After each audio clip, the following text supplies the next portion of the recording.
show.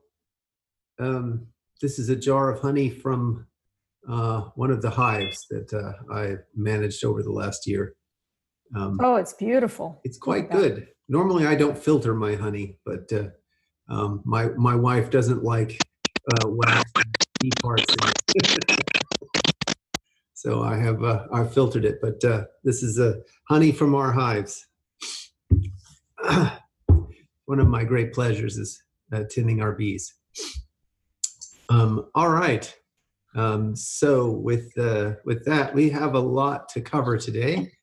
We just got off a good project planning meeting with the dev team. So I'd love to go straight to the technical update from Meta before we talk about other things. All right. Good day, everyone. Meta, I can't hear you if you're speaking. Oh, no. Can you hear me? No? Now I can hear you. Okay, good. Okay. My Zoom has been acting up, so I'm going to try to be really vigilant about my audio. So good day, everyone. I'm sharing the technical update here. You can get the technical update on the wiki. I will go ahead and add that to the chat. I just did.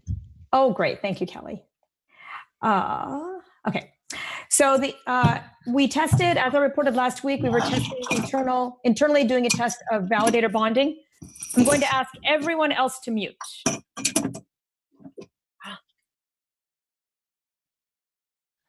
We performed an internal test of validator bonding, and that initial test went well. And then we went into node testing Tuesday to try to do it again.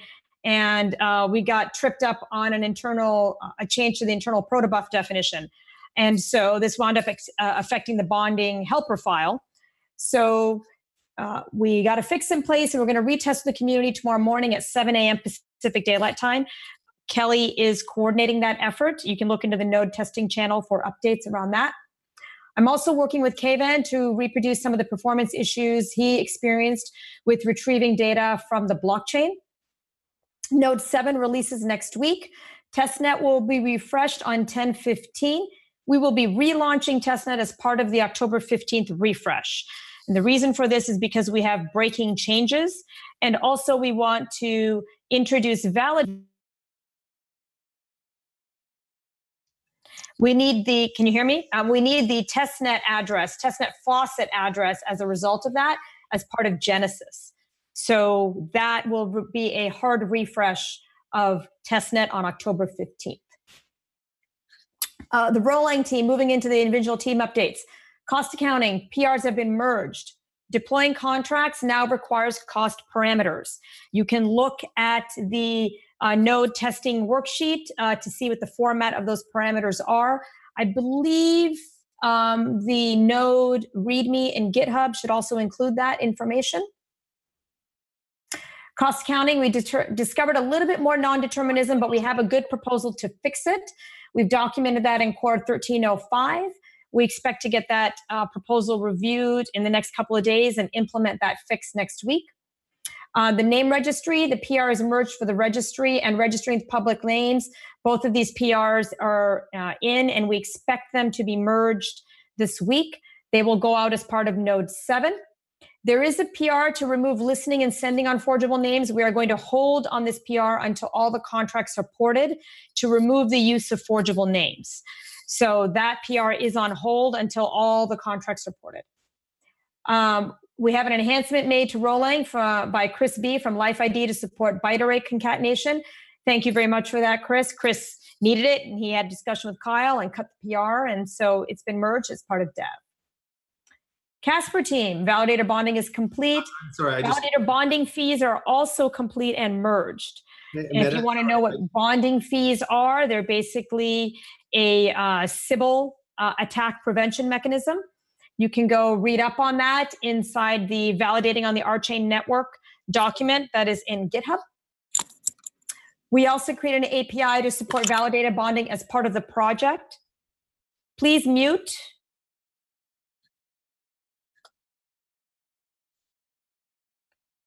I don't know who unknown IB is, but there's noise coming from your mic.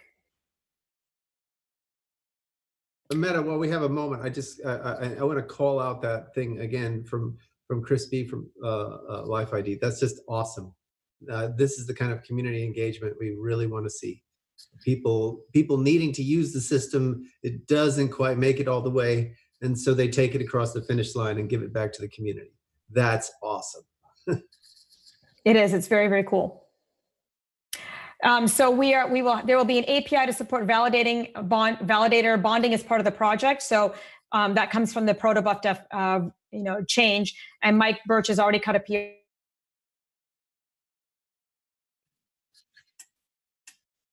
We updated the API for listening on a name to include block numbers. Right now, the API just returns all the blocks against that name. We need to still update the gRPC API to expose the block height input parameters. I think that's going to roll over because the engineer working on that is very much committed to working on threading instead. The PERS vulnerability fix is committed. So this, again, is another community member who discovered a vulnerability in the PERS. And this is huge. I mean, we're so grateful that Christian found it, came forward, and implemented the fix. And he is going to be doing some more Rolang work for us. So this is I'm very excited about this. Total hero. Total hero. Total hero. We have a nice performance improvement. This is, again, a community member. This is Abner. He removed the additional unnecessary replay from a proposing node in Casper. This was something that we observed early on, that when a node proposes a block, it also winds up replaying that block, which it doesn't have to do that because it already has run the transactions. So some nice low-hanging fruit here on the performance front. Abner went ahead and cut this PR, and I'm hoping to get it merged in part of Node 7. We now have an in-memory representation of the DAG and refactored the safety oracle to use this. This is what the show blocks fix is. So show blocks is working again. And it also, show blocks no longer dumps the tuple space representation. If you want to see the whole tuple space associated with a block, you need to use the show block command, which just returns a single block, and then pass in the hash of that block, which you can get from the node logs. But if you want to see the entire show blocks, then you need to, then you will just get the basic, the block header information. Additionally, as part of the Node Tuesday testing session and my testing with Mike Birch, I was able to observe clique safety or clique safeties of 1, where you can observe that a block is safe and finalized because other nodes had built blocks on top of it. So this gives me great joy because I hadn't yet observed the clique safety moving on a block. So I have confidence now that that piece of functionality is working as well. The node team, we got a fix in comms last week that resulted in better block passing during node testing Tuesday. I did notice that while a lot of people weren't able to bond, their read-only nodes did have all the blocks that were being passed. So that was good to, that was really good to observe. They're working with the Casper team to implement a streaming API. This is to help with basically broadcast and chunking of blocks so we can support unlimited block sizes. We're also working on improving the threading model, as I indicated. So there's a PR open for that. I expect that will demonstrate some performance improvement.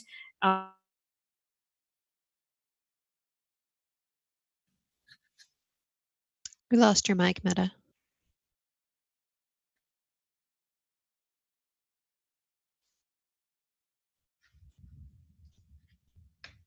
Can anyone else hear Meta? No. No. Okay.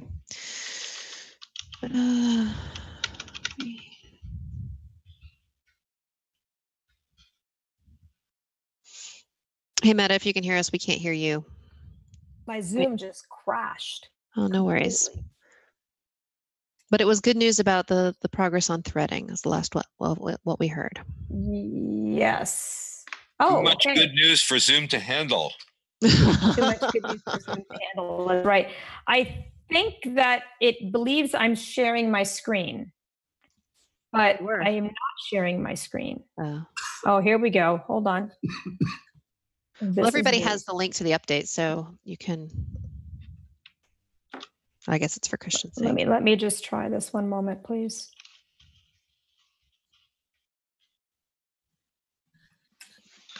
I'm terribly sorry about this. Here we go. No worries. Not a problem. Okay. Oh my goodness. Let's see, where was I? Yes, so we are creating documentation for developers and node operators so they can implement metrics. and understand what each of the metrics mean. So this is really documentation to help them monitor their own node. Storage team. So we have merged the implementation of fine-grained RSpace, and we're working on removing the old coarse-grained RSpace code. We're investigating the efficiency of replay relating to COM throughput. We noticed that replay is not as efficient as propose, which seems very strange. So there's probably something hiding in there with the replay log. There's also a ticket having to do with installation of names into the tuple space associated with the name registry. So that's a PR that is blocking releasing the name registry in for node 7. That PR was cut today, and we should get that merged by the end of the week. We're also working on more test scenarios for Gatling. So again, the storage team is really focused on performance and optimization of the RSpace component, as well as any features that come back to them from the rolling team. SRE team, we're looking forward to having a new CI system in place by the end of the sprint. I am so excited about this because right after we get the CI system implemented, we're going to start adding our performance tests. So we've got these Gatling performance tests, and the goal is to start testing each and every build, right? Or every n number of builds, every few builds, we would run a performance test and check and make sure that we're not degrading performance. We're also looking at upgrading Java 10 with a plan to be done by the end of the sprint.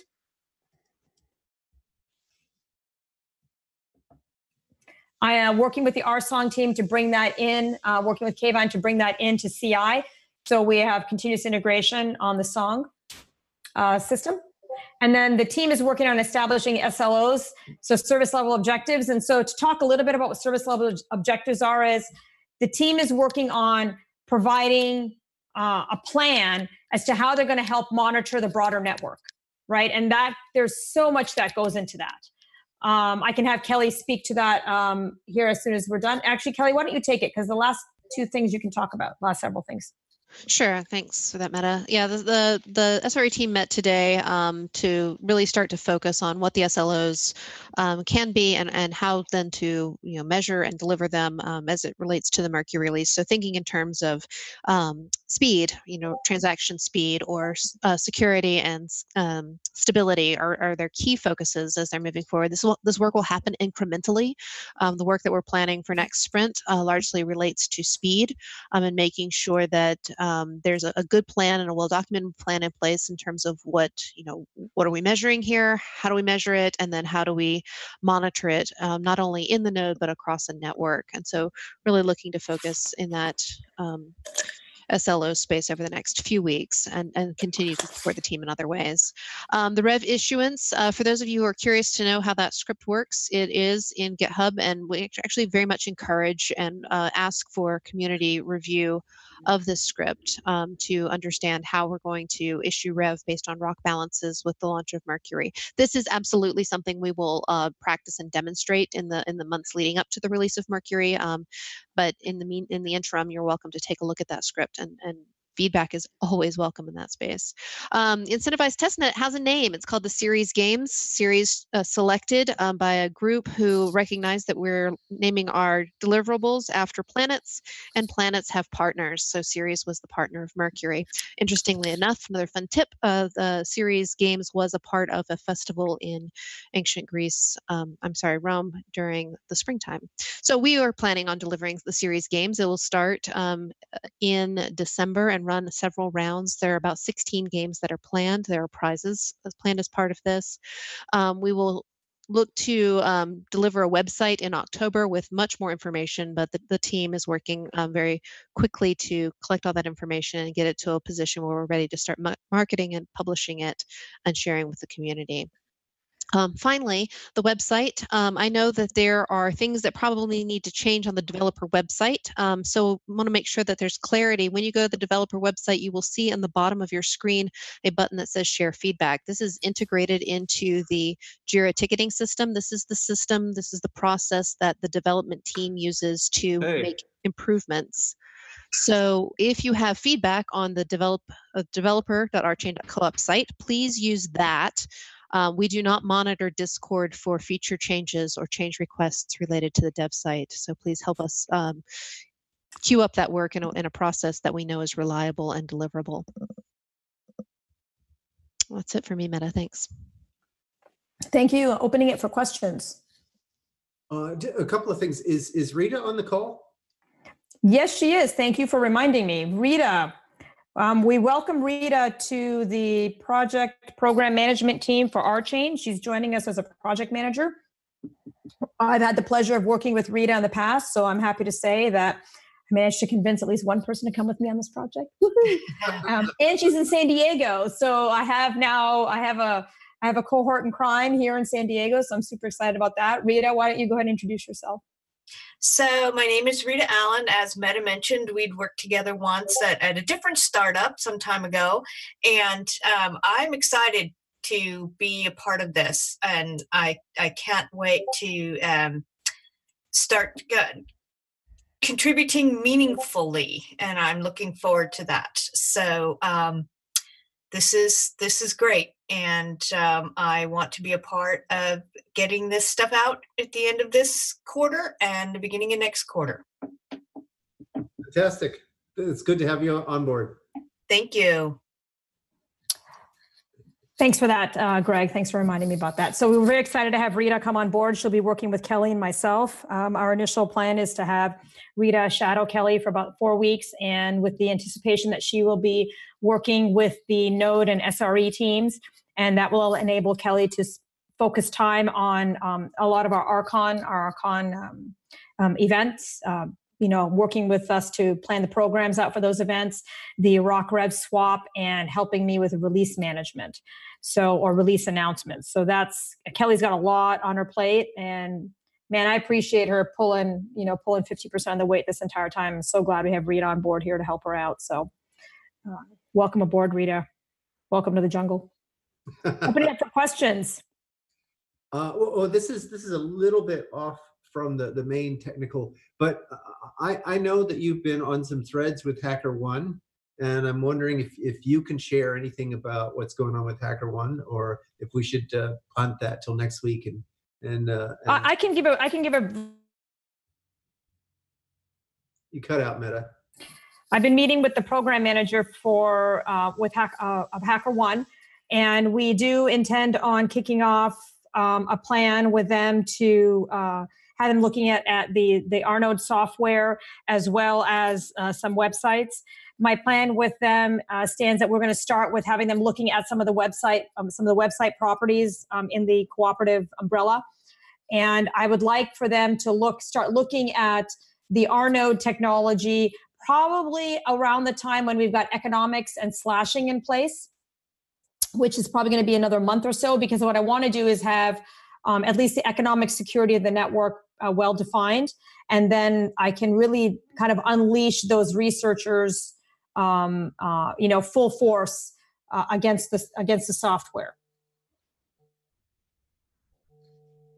Understood. So, yep. So that's the update.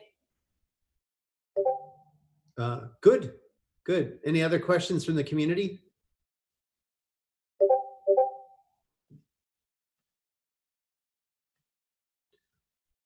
Going once?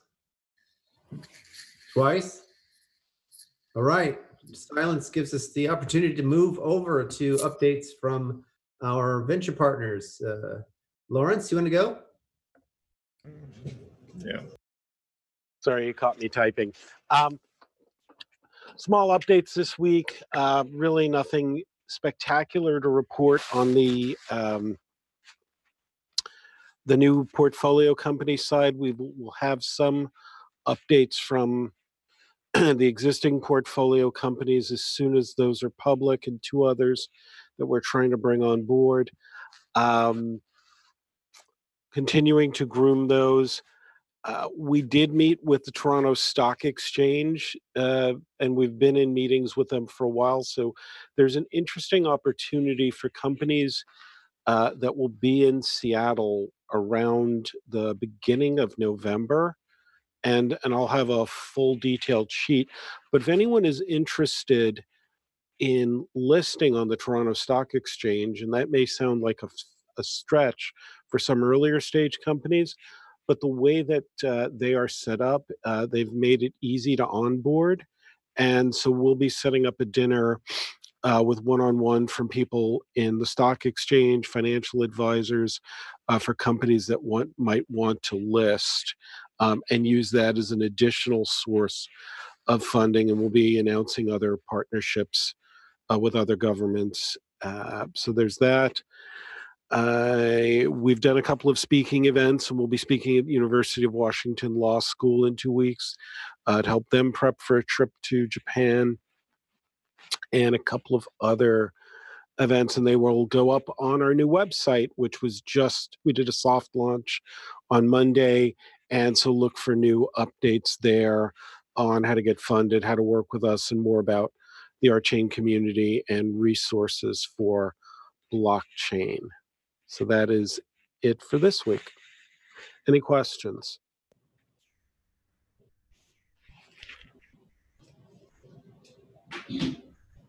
Thank you, Lawrence. I appreciate it. I will have some questions for you, but it's really it's for both venture companies. So let's give Reflective a chance to give us an update.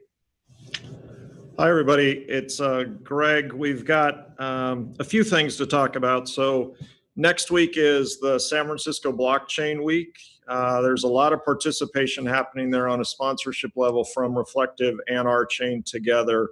So I would encourage any of you that are going to be in the Bay Area to come by that. We have a booth that's going to be there the entire week. On Monday, we're running a workshop on Rolang, and Ned is heading that up with Joshi and Lee from Reflective. And then one of our portfolios, Augmate, is going to be there as well. And that's a 2-hour session that's happening on Monday. Greg, just to jot your memory there, on Thursday, you're going to be down speaking on the main stage. So you're going to be there. So it should be a really good week for everybody down in San Francisco. Next week on the portfolio, or on this call, we're going to feature one of our portfolio companies. Luigi from Proof is going to come on and walk through a demonstration on how they are working with RChain, specifically with the smart contracts. I'm excited to say that I know this week from the call yesterday, both Expansive and Proof have already been deploying and working on smart contracts on the platform.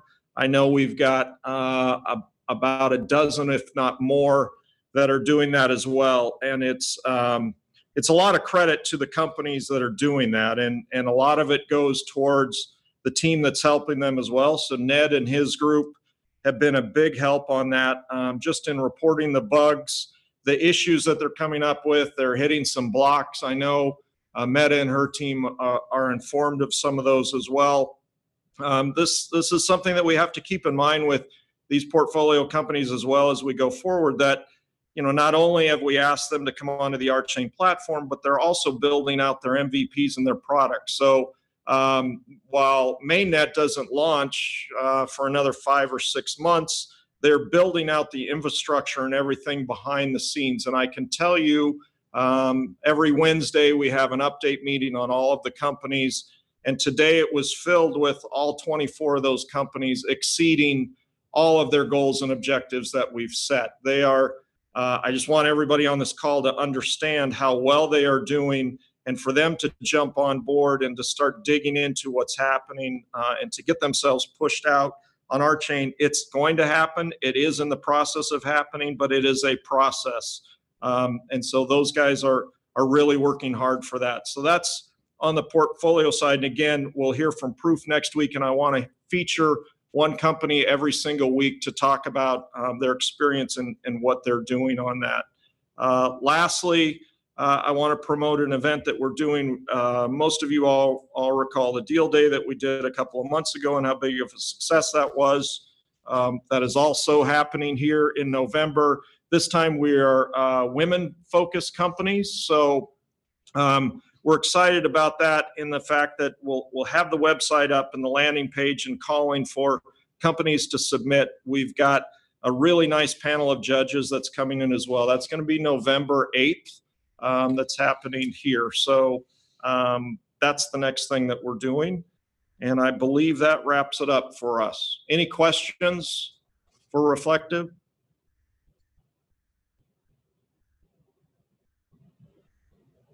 Okay. Greg, I think you said you had some questions for both Pythia and Reflective.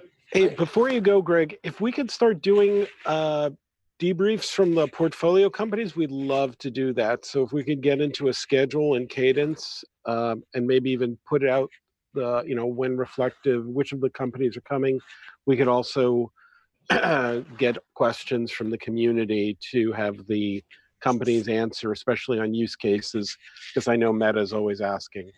Absolutely. No, I want to set this up for the community call so people can, I've already talked with some of the Reflective portfolio companies about this idea. So last week we had Kayvon kind of give a very nice presentation of RSong, and that can serve as a model for what we're looking for here. We featured RSong for about 30 minutes. We don't quite want to give that much time to that. If we could cut it down to 15, 20 minutes.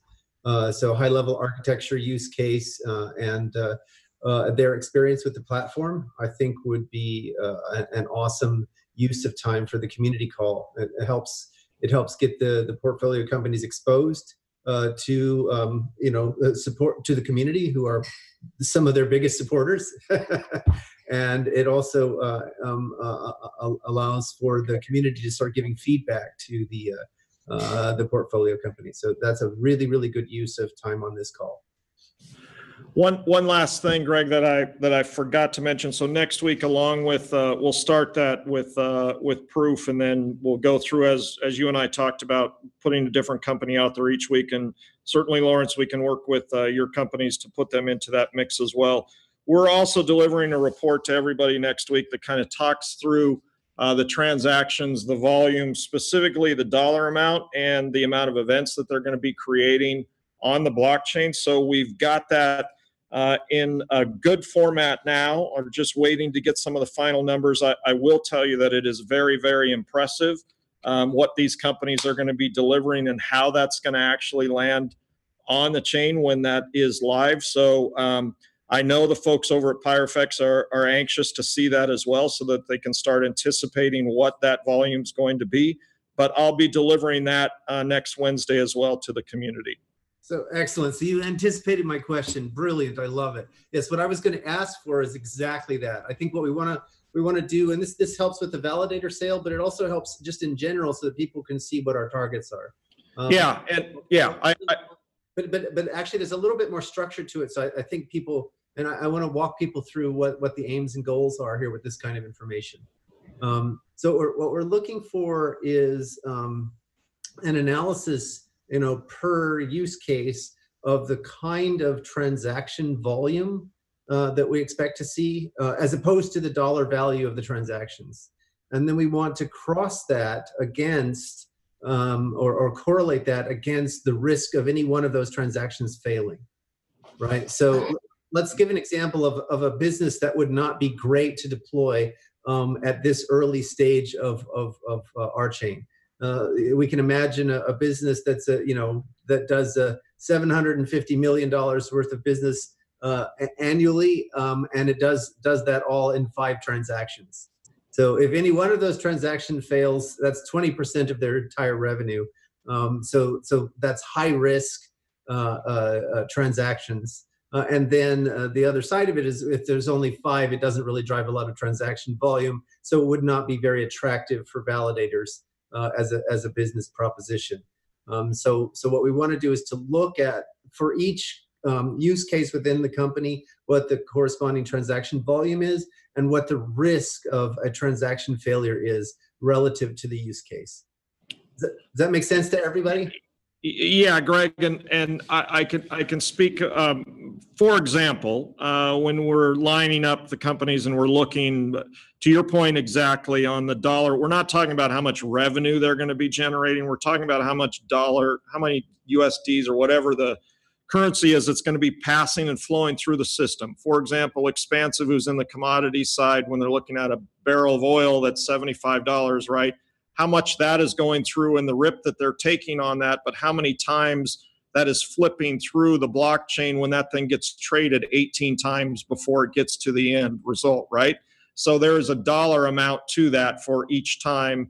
And to your point as to how important that is or where it fits into the ecosystem on if that fails or not, certainly we will pull that out and highlight that in the report.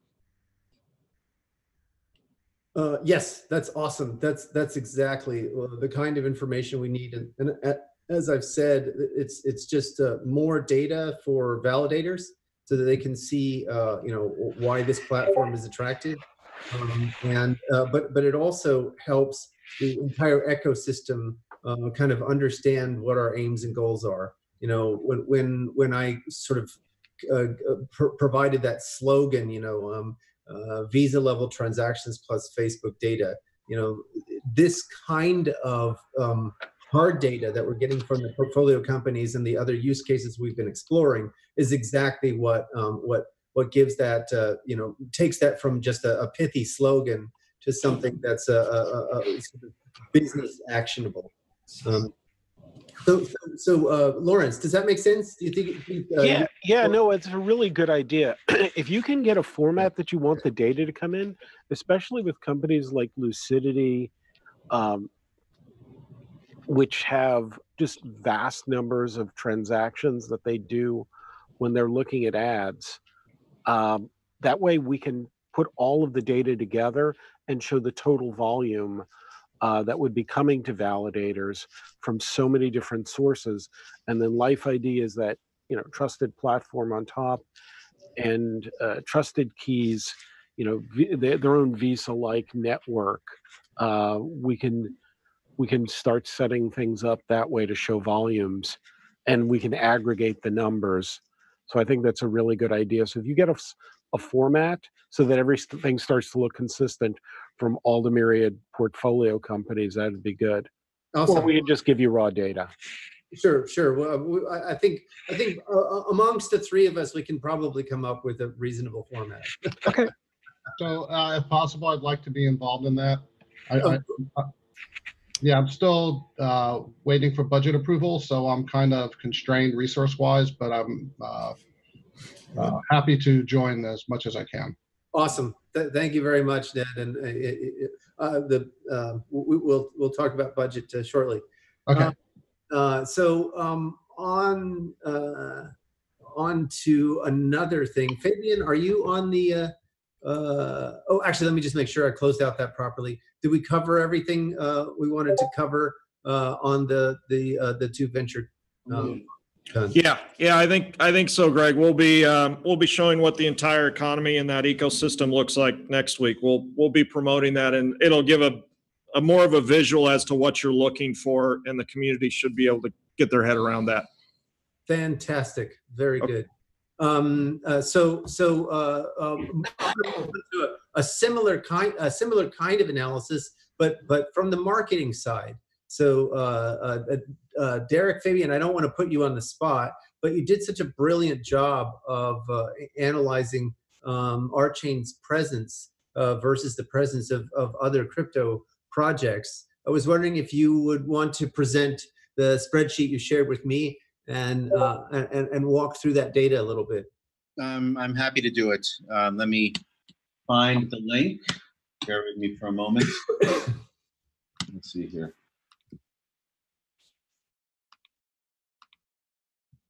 All right, let me share this data with everybody. Here we go. So I took a little time this week with Derek and Nora Germain to put together a document that I'm calling here the By Comparison, in analyzing how other blockchain companies compare to RChain and where we currently stand in the blockchain universe. And one of the reasons I went forward to put this together is I wanted to really have a clear idea as to where social media plays in our effectiveness in getting our message out. As part of this initiative, and in doing this is because I'm speaking to a handful of individuals for business-to-business opportunities. I'd like to be able to find a way of improving our standing in the world when it comes down to social media and what our public face looks like. And according to the numbers, can everybody see it? Do you need me to zoom in or do anything of the sort? Anybody? All right, so you'll basically see here where we currently exist in the top 100, and you can see here on line number 23, RChain is number 72 as of today in the coin market cap. We are currently valued at about $84.5 million, a far cry from where we were months ago. Granted, the entire market is having a bit of a tanking effect. And hopefully when the day comes that we remove ourselves from Ethereum and we are our own independent coin going from rock to rev, we will be in a stronger position. Granted, we need to get our economy moving forward in order for that to happen. So the real focus of this is steps that we can take to improve our social media standing. And I'm open to suggestions. I'm open to receive emails, as it's an important piece of the puzzle to see where we can go as an organization to increase the viewership, increase the numbers of people who are paying attention to RChain, as hopefully that will increase the membership of the co-op, and also bring more people to engage with our platform and bring more programmers and developers to create dApps in our universe. Exactly. So, I mean, I think one of the things that the beauty of a decentralist perspective here is that any one of the co-op members could participate in a social media outreach just within their local network of friends and family, if they believe in the project, if they think the project is worthy of attention. Then across, the Twitterverse or Facebook or Reddit or Telegram, they could reach out and let people know about RChain, what it is we're doing, and why it stands out amongst the other crypto projects. And I'd just like to add, following up on this work, that I think one of the most important things, I mean, this community call is indicative of it and in a good way, but in the social media presence, there needs to be more dialoguing happen, not just sort of directives put out, but actual conversations. Fabian and I created a Twitter list that we follow of, I don't know, over 100 people. And, one thing you'll notice is that on social media, people really engage in conversations around these topics we're discussing. And so trying to take the lead in engaging people and not just releasing content, I think is really important. One last thing on that, I just was working with our web guy, but as of probably today, maybe tomorrow, but the latest, we'll have on our homepage a list of all of the portfolio companies that Pithy and Reflective is funding, and I'll keep updating that as more companies come in. But I think getting across the message that we're an ecosystem and not just a platform is really relevant at this point. Can I just jump in on one thing? Can we get and target really specifically developers? Because the developers are what's going to make this. You can build light bulbs without a power grid. And I'm not saying that we don't need the ecosystem, but we need lots of light bulbs or airplanes, because once you've got the airplanes, then it drives the need for having airports or power grid. So we've got to get the developers on board and start setting some benchmark goals for ourselves and continue to step that up and maybe bring those out this week, and not to shame people, but to say, hey, community, how do we get to the next tier of 100 developers working in GitHub? Whatever that is, we need to figure those out and put that as our marketing and community benchmarks, and all of us take accountability for that. Absolutely, Lawrence. This is, in fact, I just had a call with the marketing group last week, and we were very much all on the same page on precisely this. If we get the developers, they will come.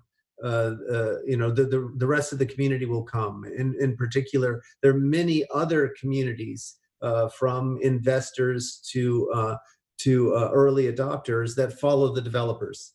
Right? They're looking at the developers as and the buzz that developers generate to as the signal for the next big thing. So I absolutely agree with you. I do want to provide some balance on that, though, which is that I think that some of our DApps or some of our DApp, proposals can reach out to additional audiences. We have, I can now say that we are actively pursuing a pipeline of artists that are going to be releasing content on RSong.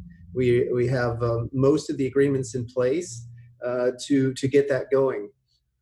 And we can even get content out on RSong while we're still in testnet, largely as a marketing effort, which can potentially bring 5, 10, possibly even 20 million followers from these artists over to come take a look at what this whole project is all about.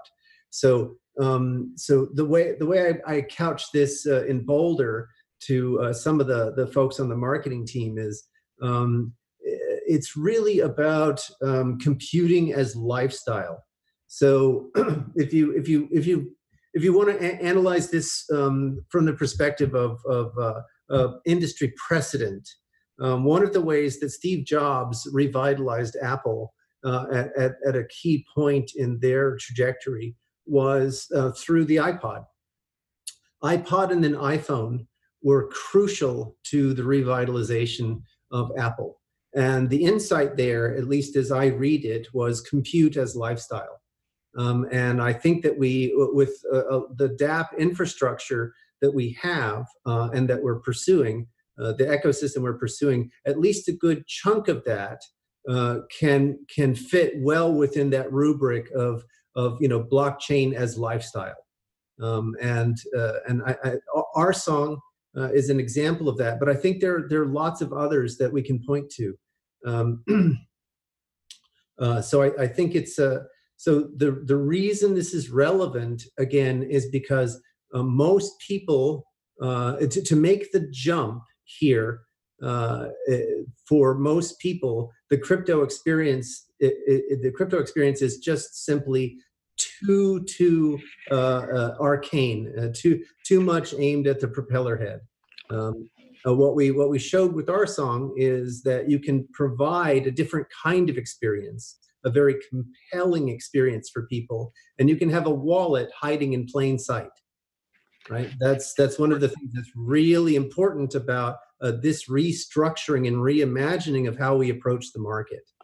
Greg, respectively, that isn't our market. The propeller heads are. We've got to get devs using this, and maybe we should take this offline and get a subset of.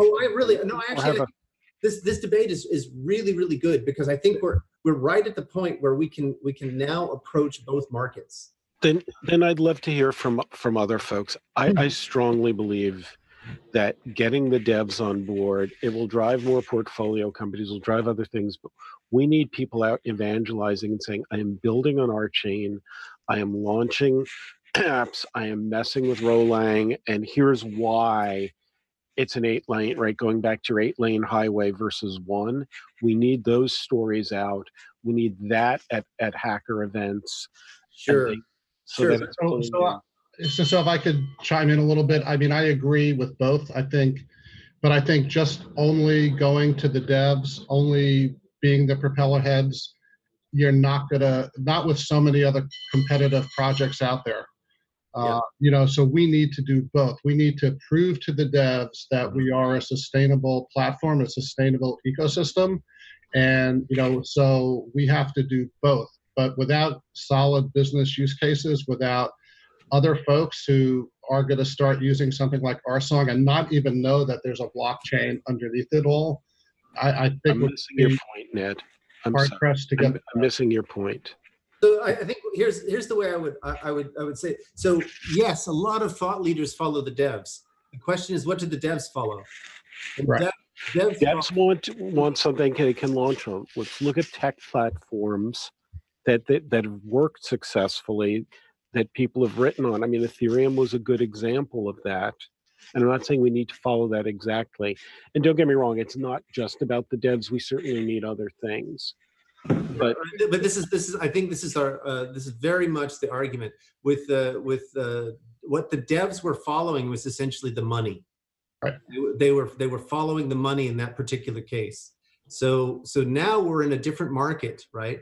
Devs are not necessarily going to be able to follow the market in a bear market like the current crypto market. So you have to have some other kind of proposition here. And the next proposition is, if it's not money, it's users.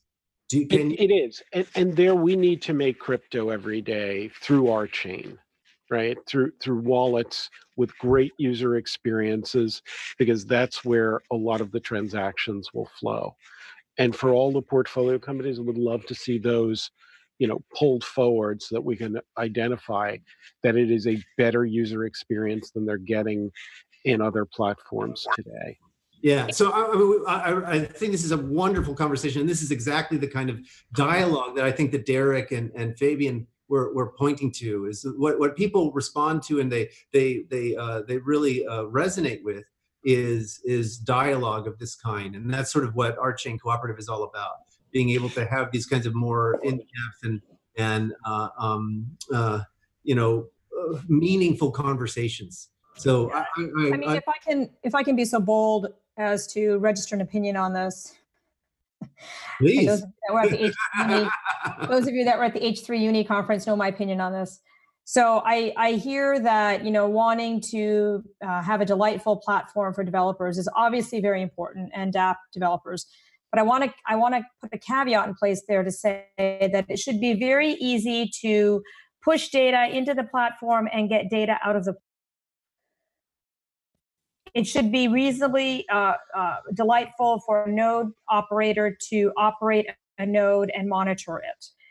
But if we're going to talk about making Rolang like Rust, that's not going to happen, right? Because and the reason it's not going to happen is because we're building a foundation for something that's greater. That's really the formal verification of contracts and the concurrency and parallelism. And I believe that the performance, the reliability, the security, and the cost of using RChain is going to win out. And that's what we need to focus on. I echo that sentiment as well. Yes. And I think that if we take a stab at that Apple analogy, Greg, I think before you get to developing on Apple is the distinction why you want to use Apple. And that goes to sort of a bit of what Meta is saying in regards to what is RChain and why use it as it relates to other platforms. And so part of that marketing message needs to be a distinction of, one, this is Linux to Ethereum's Windows. Two, this is now how we get these apps and these developers involved by funding wallets and funding some infrastructure so that the sort of perception that it's a bit trickier to use is sort of set to the side. So I think that there are several things that we could do just from an initiative standpoint, from funding the right partnerships, like say a MetaMask, or going out and making sure that we make the distinction as to what RChain is and what our story is and why you build on it. And then you can have these conversations with, the dApps that are going to accrue value, where they're going to be the ones that are going to be making it very easy to interact with the chain. So first of all, I have to say, this conversation is delightful. I would definitely not say, though, that we're I'm not a big fan of the. I think other people are, but I'm not a big fan of the Windows versus Linux analogy here. Great. Fair enough. But what I hear from Rich Jensen in the chat is exactly what I'm trying to point to, is that most of the blockchain to this point has been navel gazing.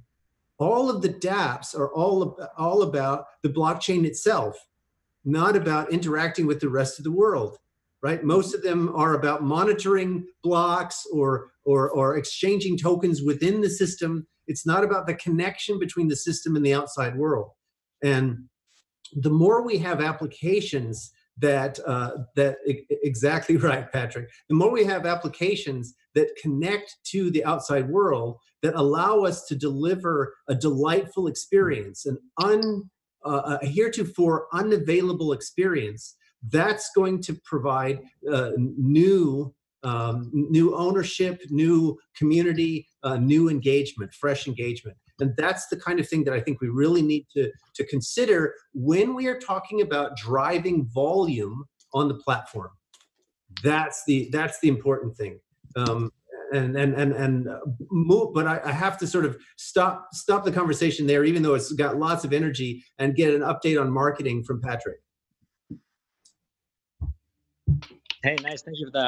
I was enjoying hearing everybody's perspectives on that. Yeah, I think it's that balance of our time and our resources between platform adoption and then, like Greg mentioned, driving volume, because those are both needed for the ecosystem's health. So I also appreciate this dialogue and all of the creative tactics that are emerging from it. Like I would like to highlight again Reflective's emphasis on promoting the dApps with those specific numbers, as well as giving an overview to the end user on how this will change their life. I think that's a brilliant initiative.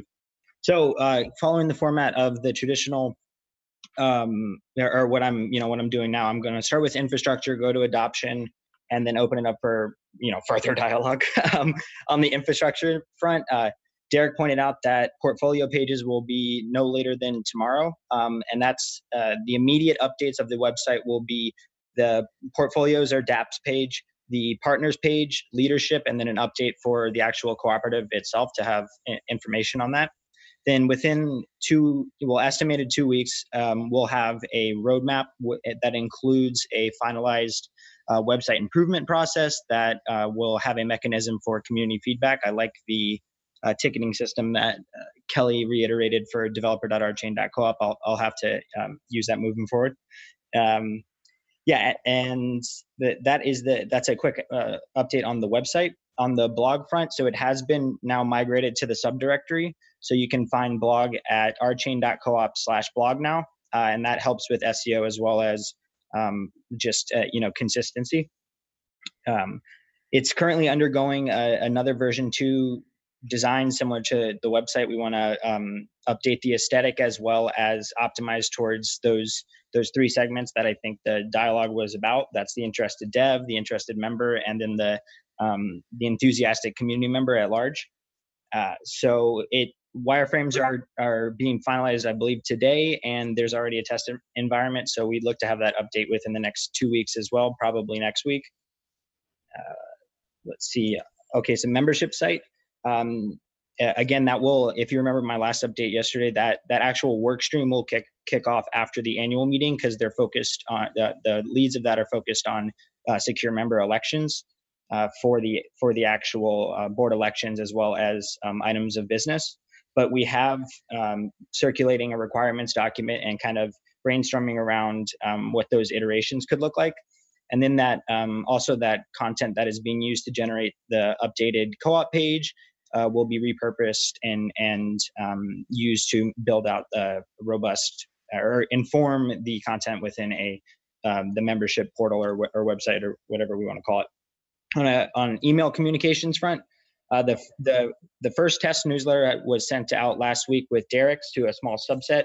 We got some feedback on that, and we're going to begin kicking off now most likely the beginning of next week, but hopefully the end of this week, those 2 email communications that we described, one for members and one for interested not non-members, like subscribers to the newsletter. So we're super excited about that. Yay for member communication. That's going to be a big part of community development as well. And then so now I'm going to move over to and then there's also some outstanding brand consistency stuff that we're fixing. On the adoption side, the blog this week since last debrief has six. Hey, can you? Okay. The blog has 6 posts that went out. A diverse topic. The majority of it is obviously developer centric. So you can go to the blog, and the latest 6 posts relate to rolling, coding RChain on a Raspberry Pi, the computational calculus course that Greg did a couple months back, And then we also have some for Blockchain 101, like very new people, as well as more community-driven ones like that relate to RSong and different applications like that. The blog actually has increased in active users 30% each week for the last 3 weeks. That's steady growth, and that's the type of thing we want to see. We're defining active users by people who click through more than one page, or click through one page and then click through a link to the homepage or another kind of GitHub repo or assets like that we have. So that's valuable measurements as well. On the content front, there's been a ton of video content that's been published from RChain. So if you want to learn and go in depth on all of the topics related at RChain, I couldn't even list them all. Casper, from Casper to community types of initiatives, they exist on the YouTube now. I do want to point out a presentation series that we're gonna do ongoing now, because it was so fun, and also the people that got interviewed liked it a lot. We did a series of buddy interviews, which was, instead of just interviewing one person about their subject of interest, we interviewed 2 people that already had an established relationship. So, for example, like Tim and Phil from Inblockio, and we kind of pegged them with a couple questions and then just let them go back and forth, and that created an awesome quality of content and in general a good experience for the people in the interview as well too. So that I think that speaks to the promoting dialogue and building community. So there's a couple of those out. I think Tim and Phil are 2 out right now, and also Ela from RChain Europe with Peter Harris from Resonate. So those are very interesting ones, and we're going to continue to do those style of interviews. And then dropping there, I wanted to drop it on this debrief today, but there's a minor tweak that needs to be fixed. But we are going to launch hopefully by the end of the day, if not then tomorrow, the proof of work versus proof of stake video. So if you like the What is RChain All About interview, the Rolling Aspirations video interviews that include like Greg, Vlad, Mike Stay, and Nash, then this is of that same vein. So it's them sitting down and kind of going back from the history of proof of work and into yes,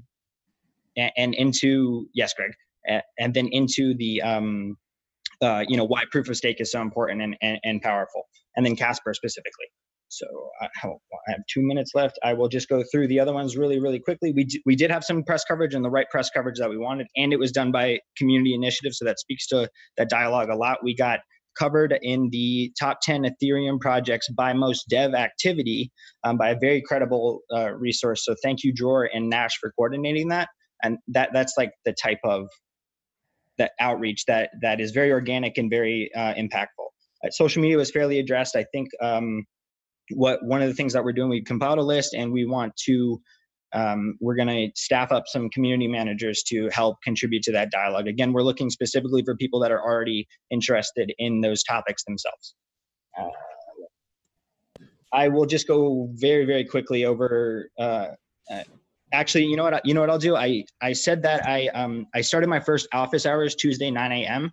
So I will give a more in-depth review of all of these topics and the pillars, and go into Q&As with them and any specific subjects that you guys want to mention. And then also my team is we're scheduling out other office hours related to specific pillars such as like product, digital, community, dev ed. So you'll get more in-depth information from me now and the whole team moving forward. So I'll leave that up because I know Greg wants to make an announcement.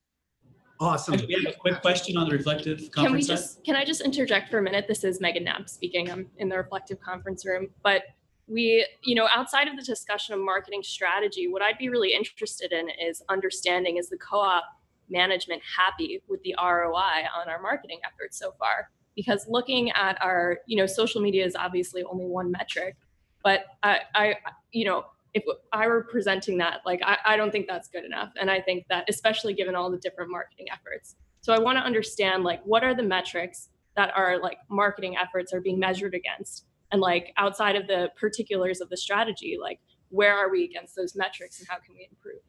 Yeah, it's a really good question. And that's precisely why I thought that Derek and Fabian's effort was a really, really nice one. But I need to turn attention to a couple of other sort of cooperative and governance issues. So Tuesday is the last day to submit items of business for the membership meeting. We are going to hold some town hall meetings on Monday and Tuesday to help bring people up to speed on all issues cooperative, and that way get people a chance, if they want to get any more items of business onto the docket. So there'll be more information coming out about those meetings by Friday. So we'll set up the venues and times for those. And if people want to add another day, we could potentially add one at the weekend if people want to more access to help with the conversation. But that's the we just want to make sure that everyone has a chance to get up to speed on all the things going on within the cooperative, and then that way, if they have anything they want to get onto the docket for the membership meeting, they have had plenty of opportunity to do so. Any question? We're 1 minute over, but let me see if there are any questions about that. Okay, so this September board meeting minutes will be published before these town halls? Yes, that's probably the case. I'll have to check with the rest of the board, but yeah.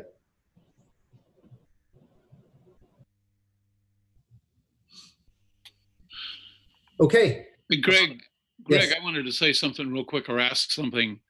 In marketing plans that I've looked at, there's talk about evangelists, and I hear that word bandied about quite a bit. I would be curious who has been deemed an evangelist here, and I could use a few every now and then. Early on with La Marzocco, I think we could have made a little more traction had we had some way of actually showing up with information that they actually needed, and that's true of any company we go to. But probably need evangelists on more than one level, so a general level and a more technical level. But I'm just curious who is being thought of in that way. I mean, I talk a lot, but I'm not an evangelist. Hey, can I speak to that, Greg? Yeah, absolutely. Yeah, so it called out in the marketing plan is specifically developer evangelists, and I definitely understand the need for more general evangelists, especially given the conversation. So one of the interesting things about qualified developer evangelists at this point is that they really like to code on the platform. So it took a little bit to get some solid developer evangelists. What we did now is introduce a developer education pillar. So to answer your question explicitly, you could consider the fact that Joshi Orndorff is leading developer education, and by example, he's contributing to the presentation with Ned on rolling education. That's an example of the developer evangelist that we're talking about. Another example is the Chris Williams, who has already created a working proof of concept, Raspberry Pi and RChain enabled coin faucet. And he's doing meetups about that. He's now going to be working on core tooling like RChain and stuff, which I think is a trend that we're going to have to deal with because the platform kind of takes priority. But that's two examples, and we have a lot more. Yeah, and also, the whole reason of the solutions group is to be able to support that. Greg, you were going to talk a little bit about the budget. Yeah, Joshi here. I'm just going to chime in. The solutions group would do a great job on that, and we should get them funded, in my humble opinion. Thanks, Joshi. Okay, so with that, we're already 3 minutes over. We'll have to take other items up in subsequent meetings. Ned, I'll be talking with you privately. But thank you all. As always, it's a wonderful crew and a lot of good stuff to talk about. And looking forward to talking with you at the town hall meetings and then at the next community hangout. Ciao for now, guys. Bye, everybody.